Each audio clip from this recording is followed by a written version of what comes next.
Wala ka bang napapansin sa iyong mga kapaligiran?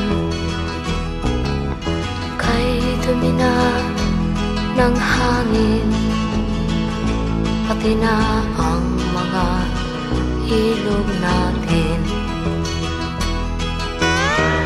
Hindi nga masamang pagunlad at malayo-layo na rin ang ating narating.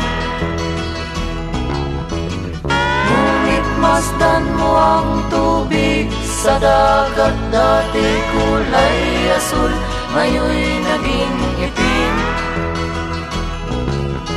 Ang mga duming ating ikinalat sa hangin, sa langit, huwag na nating paabutin.